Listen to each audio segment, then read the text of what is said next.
Saio hau Nafarroako gobernuak diruz lagundu du.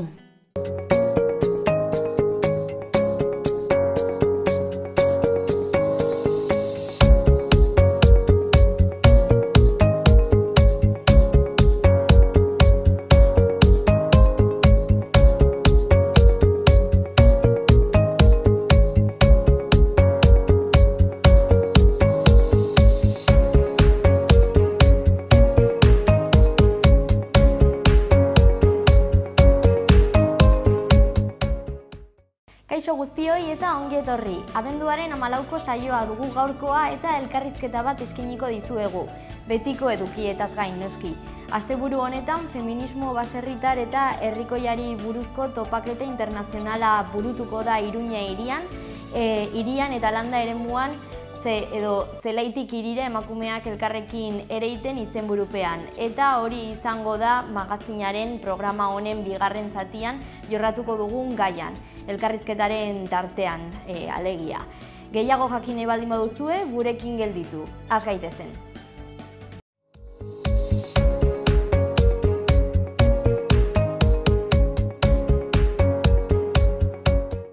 Asteburua agertu dago eta isialdian pentsatzen gaude dagoeneko, ea zenolako agenda dugun Iruñerrian.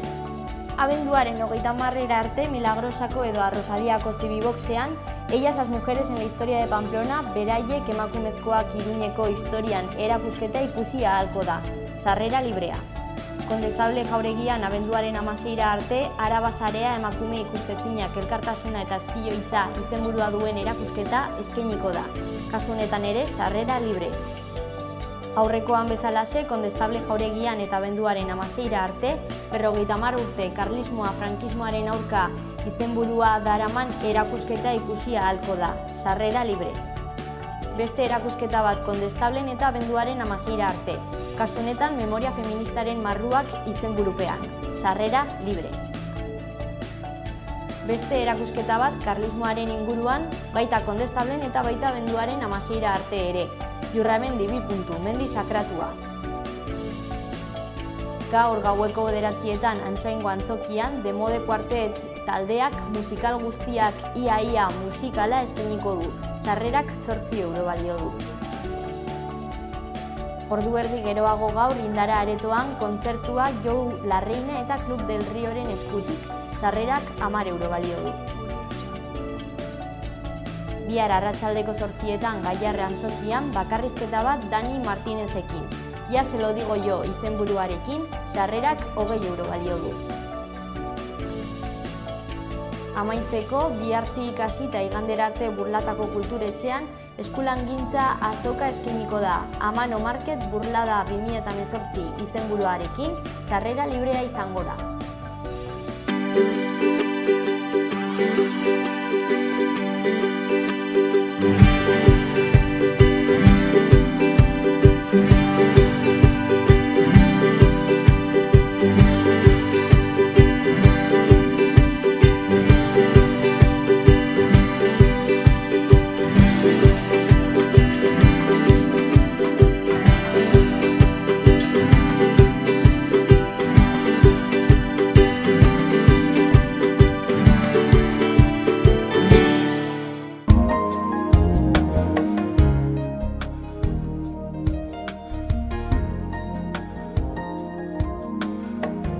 Goazen Iruñerriko albisteekin. Atarrabian 2018ko kontribuzioa eta zerga bateratuen bigarren 6 hilabete aldia igorri eginda eta ordainketa egiteko epea abenduaren 20an amaituko da.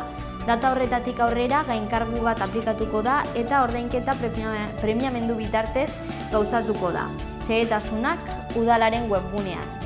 Berri gehiago Atarrabiari dagokionez. Udaletik koloneko minbizia garaiz detektatzeko helburuarekin 50 eta 60 urte bitarteko Atarrabiako osasun zonaldeko bizilagunei ikerketa edo azterketa bat egiteko deia egin zaie. Gauzatzen ari dira dagoeneko azterketa hauek eta azkenengo eguna abenduaren 24a izango da. Aurreko berrian bezalaxe informazio guztia udalaren webgunean zintzilikatu eginda eta beraz bertan aurkitu daiteke. Atarrabiarekin jarraituz, berdintasun arloak edo zerbitzuak ikastaroak prestatu egin ditu 2019 urteko urtarriletik martxora bitarte. Emakumezkoen ongizatea eta ahalduntzea bilatzen dute kurtso hauek. Izen emate epea atzo abenduaren 13an ireki egin zen. Ez dira berdintasun zerbitzuak, Atarrabiako berdintasun arloak, antolatutako ekintza bakarrak. Abenduaren 19 eta 20irako jubiloteka ezagutzeko atirekiak izango dituen ekitaldia prestatu du eta. Zentro hau 2008an jarri zen martxan funtzionamenduan 10 urte bete ditu aurten beraz, eta menpekotasuna duten pertsonen familiendako arnasgune bat suposatzen du. Baita hartzaileentzat asistentzia baliabidea ere. Hitzordua aipatu egin dugun moduan abenduaren 19an eta 20an izango da, arratsaldeko 5etatik 7etara, jubilatuen egoitzan. Gai gehiago Atarrabian. Atarrabiako udalak bakearen parkea jolasgune naturala kudeatzeko deia egin du. Oinarri eta baldintza guztiak bere webgunean kontsultatu daitezke. Atarrabiarekin, honi dagokionez, eskakizunak aurkezteko epeari dagokionez, urtarrilaren 4an itxiko da, baina esan bezala, informazio gehiagorako hemendik webgunera bideratzen zaituztegu. Denbora tarte horretan, eguberriak gauzatuko dira eta Atarrabian hauek ospatzeko agenda anitza diseinatu dute bestalde. Udalaren web horrian zintzilikatu egin dena. Jardueren artean, udalean, kulturetxean eta herriko beste hainbat puntuetan ipini diren jaiotzak bisitatzeko proposamena edo aukera dago. Dagoeneko egin daitekeena.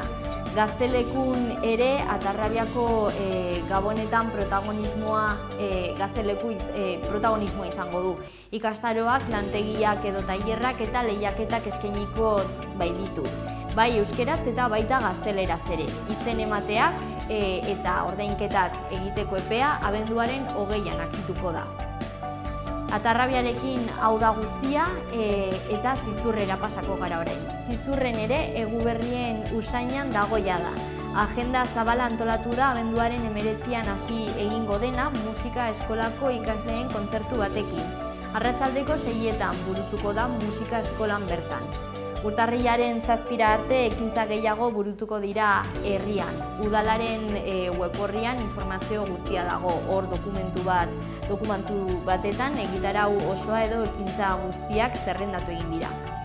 Jardueretaz gain, soilik herritik paseatuz Gabonen giroa sumatu ahalko da. Ez bakarrik argiengatik, baizik eta Zizur nagusiko 11 establezimendu eguberrietako erakusleioen txapelketan parte hartzen ari direlako. Zerrenda osoa udalaren web horrian kontsultatu ahal da. Amaitzeko ikusi ditzagun Iruñeko berriak, amaitzeko Iruñerriko berri hauekin. Eguberrietako azoka irekita dagoeneko Gaztelu plazan artisau produktuen eskaintza zabal batekin. Baita tailer, musika eta ogibideen erakustaldiekin ere. Urtarrilaren 5era arte bisitatu daiteke, soilik abenduaren 25ean eta urtarrilaren 1ean itxiko duelako. Goizez eta arratsaldez bisitatu ahalko da. Eta gabonetarako eskainiko den ekintza bakarra ez da Iruñean ere. Abenduaren 21etik aurrera hasiko den Oligora naien Las Tribulaciones de Virginia obraren 8 antzezpen burutuko direlako eta sarrerak salgai daude jada. 010 zenbakian eskuratu daitezke. 84422 zenbakian Iruñetik kanpo. Zitadelako labean gauzatuko dira antzezlan hauek arratsaldeko 7:30. Kulturaren harira, atzo udalak jota interes kultural bezala hartzeko proposamenari babesa eskaini zion. Nabar jota taldeak eginikoa izan zen, eginiko proposamena. Konsistorioak edo udaletxeak ondare honi babesa eta bultzada eman behar zaiola uste du. Bere singulartasunaren ondorioz eta haien hitzetan Nafarroako folklorearen adierazpen argia edo garbietako bat delako. Gure lurraldearen parte dela defendatzen du udalak eta umeek gure zonaldea edo lurraldea hobe ezagutzearen alde ere egiten du instituzioak. Konkretuki Iruñea hiria. Horregatik, urtarriletik aurrera, 2019ko urtarriletik aurrera, udalak Data Hackers eskoletan Iruña ezagutu dezagun izenburua duen material berria banatuko du, haur eta gaztetxoek hiria jolasten ezagutu dezaten. Berri gehiago, gazteei ere ahotsa eman nahi dio instituzioak, konsistorioak, hori dela eta urtarrilaren amaierara arte, urte osoko 2019 osoko programazioa osatzeko proposamenak eta ideiak jasoko ditu. Bide ezberdinetatik egingo du, besteak beste, pamplona.es web orrian aurkitu daitekeen Googleeko formularioa betez. Gazteetan eta emakumezkoetan edo hobe esanda genero berdintasunean pentsatzen du udaletxeak, Iruñeko udalak. Kezkatu egiten dion gaia da. Izan ere, sexu askapena defendatzen duten mezuek edo aldarrikapenek kontrako erasoak jaso egin dituzte eta instituzioak eraso hoien aurka egin du osoko bilkurak adostutako deklarazio instituzional baten bitartez. Bertan, deklarazio horretan, jarrera hauen eta erasotzaileen ganako zero tolerantzia erakusten du. Baita eduki sexistak sustatzen dutenen hoien gana ere. Bukatzeko, bai Iruñeko albisteekin eta baita Iruña herriko berriekin ere, udalak Iruñean alokairu sozialeko 250 eta 300 etxebizitza berri sortzeko plan bat aurkeztu du. Udalaren 8 lursaietan izango da eta hurrengo auzoetan, Txantrea, Sanduzelai, Arrosadia, Etxabakoitz eta Aldezarra. Plan hau 2019an jarriko lirateke martxan 2021 urtera arte. Izan ere, 2019an Sanduzelai eta Etxabakoitzekoak eskuragarri egongo lirateke.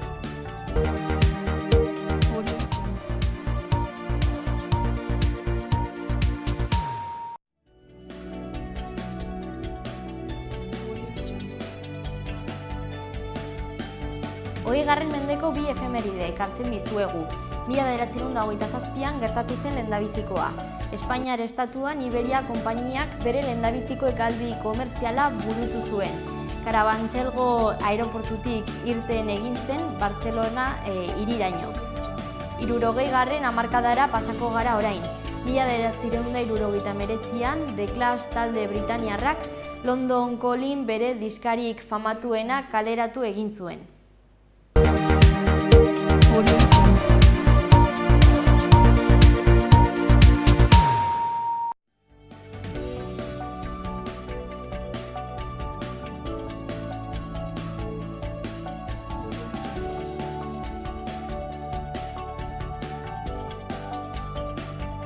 Egunkarietako azalentzan da, jo dezagun Diario de Navarrara lehendabizi. Lerroburu nagusian, indarkeriaren kontrako komisioak hilabete batetan zehar sadarra ixtea eta 200.000 euroko isuna proposatzen du. Azaleko argazkian, gaur Iruñeko lehiaketa nazionalean parte hartuko duen Antsoaingo gimnastika erritmikoaren taldeko kideak ikusi daitezke. Izenburu honek laguntzen du irudia, gimnastika erritmikoaren ordua. Diario de Navarratik Diario de Notiziasera pasako gara. Lerroburu nagusian hurrengoa ipini dute. Hezkuntzak lanbide heziketa eta batxilergoa ikasten ari diren herrietako ikasleentzat garraio publikoa izatearen eskariari jaramon egingo dio. Azaleko irudiak legislatura honetan lehen sektorean sartuko diren hainbat gazte ageri dira. Izenburuak honela azaltzen du. Bizigarria landa eremua suspertzeko. Eazen daukagun gara egunkarian. Titular hau nabarmentzen da, lakuak ez du argitzen pentsioak eskinitako mailara igoko dituen. Azaleko argazkiak Cisjordanian gertatutako sarraskiak utzitako eszenatokia erakusten du. Eskuinean hau paratu dute. Heriotz espirala eta tentsioa Cisjordaniako kaleetan. Hedabide euskaldunekin bukatuko dugu, lehendabizi berri egunkaria. Goian iskin batean, ekonomia arloari dagokionez, hurrengo edukia edo izenburua daukagu. Sektorerik feminizatuenetako eta prekarioenetako langileek moza altxatu dute. Horren azpian, Pedro Azpiazu Ogasun sailburua eta Maialen Iriarte EH Bilduko legebiltzarkidea ikusi ditzazkegu. Izenburuak hurrengoa dio, elkarri leporatu diote aurrekonturik ez adostearen erantzukizuna. beherago eduki gehiago. Berdintasunaren aldeko goi mailako ikasketek jaso dute erakunde saria, dio lehendabizikoak. Horren alboan, eskuinean Euskararen legeak urrats sendoagoak behar dituela ohar egin die kontseiluak aldaketaren indarrei. Kirolari dagokionez, horren ondoan Espainiako Futbol Federazioaren lehen erantzuna. EFF-ren eskaria erabat gauzatu ezina da. 3 pertsona hil dira Urruñan auto batek eta kamioi batek elkar jota, dio beste berri batek. Eta amaitzeko izkinean bekaldean, Irati Elorrieta idazlea agertzen da eta bere hitzek osatzen dute izenburua. Zerbait iradoki ahal duten irudiak gustatzen zaizkit, zerbaiten sinbolo direnak baino gehiago. Euskal Herri Erratiaren txanda. Albiste nagusian sadarra ikusi dezakegu eta hurrengo titularra. 400.000 euroko isunarekin eta sadar hilabete ixtearekin zigortu nahi dute Osasuna. Ondoan eskuinean beste bi berri. EITB Fokusen arabera parez pare leudeke UPN eta Geroa bai. Eta azpian barometroa aurkeztuko du gaur parlamentua. Guazen elkarrizketarekin, feminismoa eta landa eremua batzen dituen elkarrizketa edo gai honekin. Ea, zer kontatzen diguten.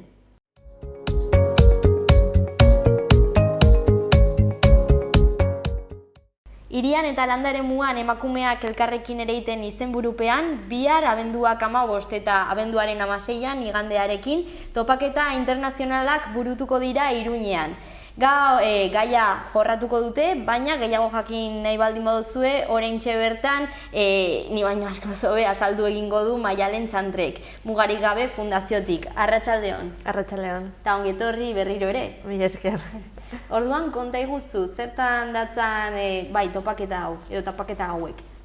Antolatu ditugun topaketa hauek gehien bat dire feminismo baserritar eta herrikoiari buruz.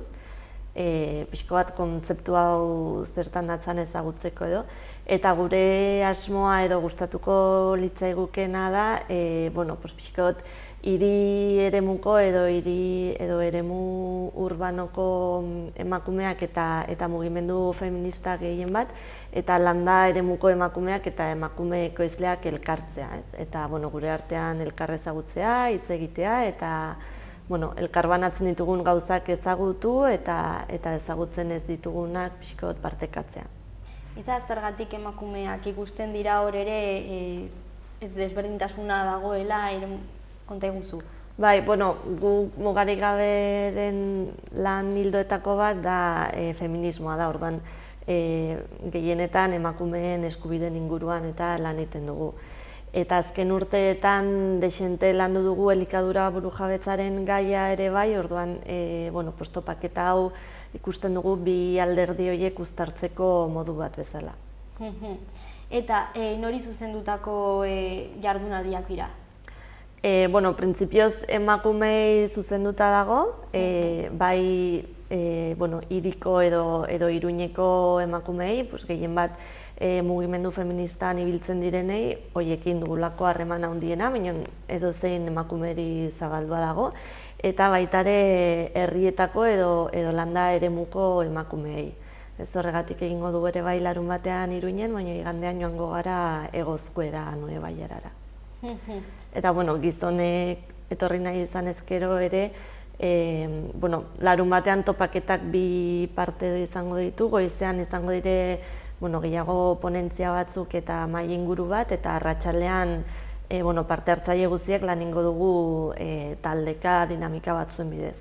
Orduan arratsaldeko dinamikak bai prestatuak daude emakumeen bizipenetatik lantzeko, minon goizeko mahai inguru horiek entzun nahi izan ezkero gizonen batek irekia dago baita ere. Bai, berdintasuna guztien artean eraiki behar delako, ez? Bai, eta gaia interesgarria delako, bai emakumeentzat eta bai gizonezkoentzat ere bai. Eta helburuak aipatu egin dituzu batzuk hori burujabetzaren, konta iguzuzuk zeintzuk diren? Helburua gehien bat aipatu bezala da landa eremuko eta hiri eremuko emakumeen arteko elkar ezagutza. Orduan, Latinoamerikan landu dute feminismo baserritar eta herrikoia deitzen duten kontzeptua, eta interesgarria iruditzen zaigu kontzeptu hori zabaltzea edo konpartitzea bai landa eremuan eta bai hirian mugimendu feministaren bueltan ibiltzen den jendeakin. Orduan, pixko bat kontzeptu hori aitzaki hartuta edo antolatu ditugu topaketa hauek. Aipatu dugu nazioarteko topaketak direla, parte-hartzaileak munduko leku ezberdinetatik datoztelako, ez da? Bai, nazioartekoa deitu diogu, etorriko da Brasiletik Movimiento de Mujeres Camponesas taldeko kide bat, Cleide da Rocha Silva, eta berak esplikatuko digu ongi feminismo baserritar eta herrikoia zer den. Gero Madriletik etorriko da Carmen Crespo, gehiago ekonomia feminista eta zaintzen krisiari buruz hitz egiteko, eta gero mahai inguruan egongo dire Galiziako sindikato labregoko kide bat, sindikatu honek antolatu duela hilabete pare bat landa eremuko LGTBIQ komunitatearen topaketa bat, orduan han landutakoa kontatzera. Etorriko da Almeriako bertzekide bat ere bai, Espainiar estatu mailako sindikatuen erabaki gunetan edo karguak dituena, eta pixko bat maila horietan emakume izateak zer suposatzen duen kontatzeko. Eta Nafarroako ekoizle bat, hartzai bat eta ekoizle bat ere bai egongo dire, pixkot bertako ikuspegia kontatzeko. Orduan, landa eremua eta hiria batzen dira, baina baita mundu osoa, esan daiteke? Bai, hori da. Zaita aipatzea, mahai inguruan egongo dela emakumeen mundu martxako kide bat ere bai, gehiago hiri eremuko mugimendu feministak edo orain arte hurbilago sentitu dugun mugimendu feministak dituen planteamentua kontatuz. Eta munduko leku horiekin konparatuz, zenolako egoera du Nafarroak? Nik uste egoera nahiko antzekoa dela mundu guztian, ez? Emakumeak sistema honen zapalkuntza gehiago jasaten dugula, hori munduko parte guztitan antzekoa da, eta landa eremuaren eta hiri eremuaren artean distantziak eta ez ezagutza gero eta handiagoa dela ere bai, nik uste mundu guztian pasatzen dela. Orduan, toki bakoitzan zehaztasun desberdinekin, baina nik uste gauza honitzetan koinzidituko dugula. Mugarik gabe taldetik etortzen zarela aipatu egin dugu, baina ez zarete antolatzaile bakarrak, ez? Ez, foro hau antolatu dugu Mugarik gabe Nafarroa, mundu bat eta IPES elkarteen artean. Ja badira 3 urte, hiruek elkarrekin Nafar gobernuak emate dituen diru laguntzekin proiektu bat garatzen dugula, eta beti elikadura burujabetza eta emakumeen eskubideen gaiak landuz, 3. urtea da elkarrekin lan egiten dugula. Eta konkretuki ekitaldi hauei dagokienez, momentutan erabaki zenuten edo nola sortu zen ideia? Ideiakin hasi ginen udaberrian, maiatza ekaina aldean, eta antolakuntzan lanean iraiatik aurrera. Eta elkarlana orduan elkarrekin ezagutzen zaretenez eta Bai, hori da. Alde batetik 3 elkarte hauen artean lan egin dugu, eta gero aurreko urteetan egin dugun lanaren bidez badugu harreman dezente landa eremuko emakumeekin, orduan denbora guztian beraiekin harremanetan egon gara, Iruña herriko mugimendu feministakin ere harremanak baditugu, eta denbora guztian gure ideiak eta planteamenduak jende gehiagokin konpartitu ditugu. Eta hirurek hori feminismoa eta elikaduran burujabetza lantzen dutela aipatu egin duzu, baina bakoitzak modu ezberdin batetan edo nola deskribatuko zenuk adibidez Mugarik gabek egiten duen eginkizuna?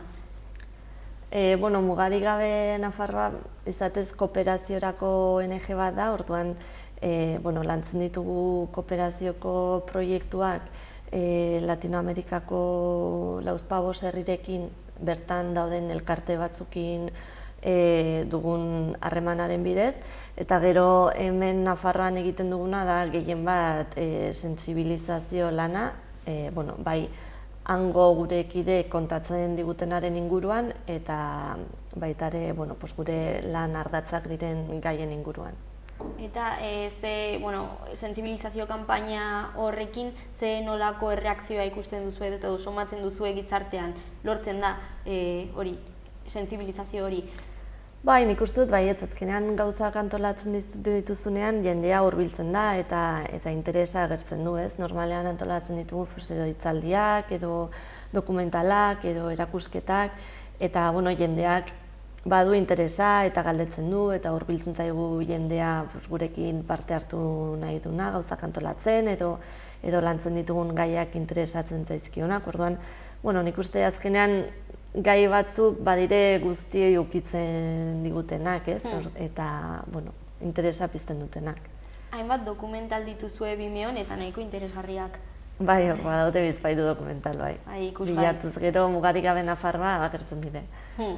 Eta nahiko ongi eginak gainera ere, teknikoki gaia interesgarria izateaz gain, bai, oso politak ikusteko eta gaia bai, interesantea, gomendagarriak. Eskerrik asko. Bai, orduan antolakuntza esan duzu, elkarlanean ibili zaretela hori hiru erakundek eta ongi, eta zenolako egitaragua prestatu duzu, epatu egin duzu dagoeneko? Bai, hori da, egitaragua izango da 2 egunetakoa, bihar larunbata egun guztia eta igande goitza. Orduan bihar egongo gara Mendillorrin, Antzara espazioan. Antzara espazio ere bai, pixkat Mendillorri auzoak kudeatzen duen espazio bat da, orduan baude hango voluntario batzuk laguntzen ari digutenak antolakuntzan, eta bihar ere lagunduko digutenak eguneko martxa ongi joan dadin, eta hori eskertzekoa da ere beti jendeakin lan egitea eta jendea prest egotea holako iniziatibetan parte hartzeko, orduan eskerrak eman. Eta hori bihar goizean lehenengo egonen dire 2 hitzaldi nagusi edo, Brasiletik datorren Ed Kleiderena feminismo baserritar eta herrikoiaren inguruan, eta gero Madriletik etorriko den Carmen Cresporena ekonomia feminista eta zaintzen krisiaren inguruan. Gero egongo da hola kaferako edo gozarirako tartetxo bat, eta horren ondotik esperientzien maila, Leitzatik etorriko da Gotzone Sestorain, ekoizlea eta gaztagilea eta elikadura burujabetzan inguruan aktivista, emakumeen mundu martxatik etorriko da Saioa Iraola, sindikato Labregotik, Galiziatik Maria Ferreira, eta gero Almeriatik, Andaluziatik Inmaculada Irainez. Eta segurazki etorriko dire ere bai etxaldeko emakumeen ordezkari batzuk, pixko bat emakumeak elkarlanean edo egiten duten lanari buruz hitz egiteko. Eta gero egongo da tartetxo bat bazkariarentzat pintxo batzukin eta pixkot janaria eta elikatzea ere garrantzitsua delako. Eta arratsaldean prestatu ditugu dinamika batzuk, eta banatuko gara parte hartzaile guztiak taldeka, eta egongo dire dinamizatzaile batzuk, goizean teorian edo ikusi ditugun lan horiek, bakoitzak nola bizi ditun hausnartzeko. Eta gero igandean ingo dugu irteera bat Egozkuera, Anue Baiarara, Marta da bertan bizi den artzai eta gaztagile bat, eta bere esperientzia ezagutzera. Eta nola espero duzue ateratzea topaketa horietatik publikoa? Sarea sortuz ez alde batetik, esan duzulako elkarrekin ezagutuz eta bar? Bai, egiarran konten gaude jende deixente apuntatu delako, espero genuna baino gehiago. Orduan, pentsatzen dut hori erakusgarri dela gaiak interesa piztu dula, orduan alde hortatik agiz konten. Eta, pentsatzen dut espazio deixente dagonez elkarren ezagutzeko eta ideia konpartitzeko eta ideia berriak sortzeko, aukera polita izaten aldela gehien bat elkar ezagutzeko eta kontaktuak iteko eta hemendik aurrera sortzen aldiren gauzetan burutan izateko toki desberdinetan dagoen jendea. Orduan, apuntatzeko epea dagoeneko itxita dago edo konta iguzu? Bai, apuntatzeko epea berez itxita dago, astelenean itxi zen, jakin nahi genulako gutxi gora bera zenbat jende izango ginen, hori iganderako autobusa hartzeko eta eguerdirako pintxotarako eta gauza horiek kontutan hartzeko. Baina norbaitek interesa izanez gero eta bihar Mendillorrera etorriz gero, ateak irekiak daude interesadun denentzat. Horretarako apuntatzeko, norbait joan nahi baldin badu, orduan gerturatu daiteke baina? Bai. Bihar goizeko 9:30 10 aldera, 9:30 irekiko dugu, pixkot etortzen den jendeari ongi etorria emateko, eta 10:00 ja espero dut puntual hasiko garela. Eta informazio gehiagorako nora jo dezakegu? Mugarik gabe Nafarroaren Facebookean aurkitu daiteke, Mundu Baten webgunean ere topaketaren izena jarriz gero aurkitu daiteke. Eta gaur arratsaldean Mendillorrin egongo gara gauzak prestatzen eta bihar egun guztian ere bai. Bikain, oso ongi, orduan sartuko gara, hori xehetasunen bat kontsultatu nahi baldin badugu egitarauarena aipatu egin duzuna eta bai, gerturatuko gara orduan. Bale, ederki, mila esker. Bai, zuri, gero arte. Aio.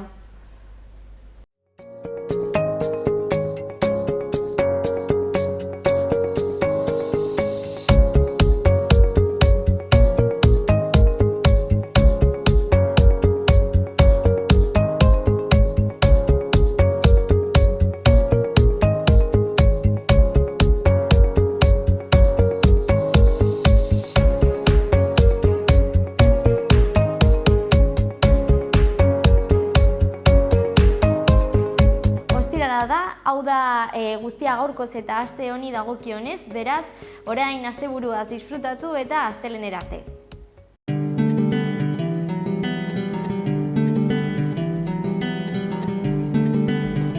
Saio hau Nafarroako Gobernuak diruz lagundu du.